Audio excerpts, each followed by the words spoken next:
પ્રભુ ઈસુ ખ્રિસ્તના નામમાં આપ સર્વને પ્રેમી સલામ. ગીત શાસ્ત્ર 91.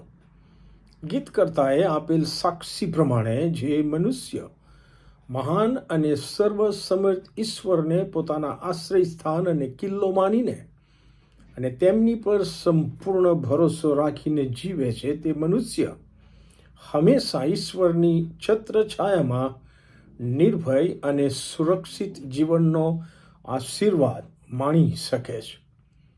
ગીતશાસ્ત્ર 91:3-6 ગીત કરતા નુકસાનકારક બીકથી ઈશ્વર કેવી રીતે બચાવે છે તે પણ જણાવે છે.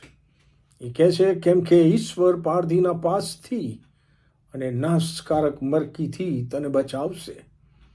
તે પોતાના પીછાથી તને ઢાંકશે અને તેની પાંખો નીચે તને આશ્રય મળશે.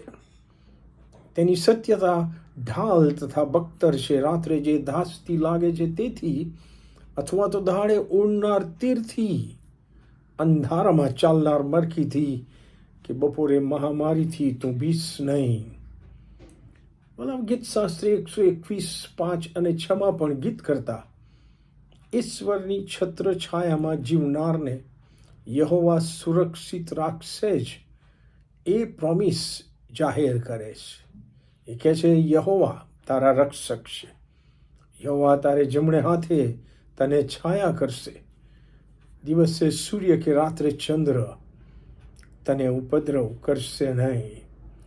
તે ઉપરાંત યહોવા પર આધાર રાખીને યહોવાની છત્રછાયામાં જીવનાર વ્યક્તિને નુકસાન કરવાના બદ ઇરાદાથી જ્યારે દુષ્ટ લોકો કુયુક્તિથી મસલત કરીને ઘેરી લે છે, ત્યારે પણ યહોવા તેમને સહાય કરે છે. કેમ કે નીતિવચન 21:30 લખ્યું છે, યહોવાની વિરુદ્ધ ચાલે એવું કોઈ પણ જ્ઞાન, બુદ્ધિ કે મસલત નથી.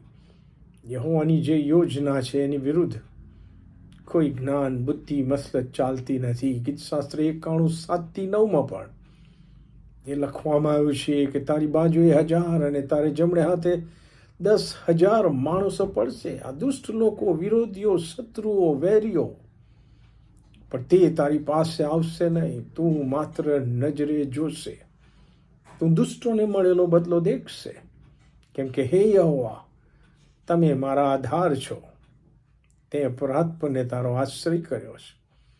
વલાઓ આવો ઈશ્વર યહોવાને આપણો આધાર અને આશ્રય સ્થાન અને કિલ્લો અને સંતાવાની જગ્યા બનાવીને એ જ સર્વસમર્થ ઈશ્વરની છત્રછાયામાં જીવવાના ઈરાદાથી આપણે પણ આપણા જીવનને ઈશ્વરને પુનઃ સમર્પણ કરીને પ્રભુમાં પુનઃ સ્થાપિત થઈને જીવીએ.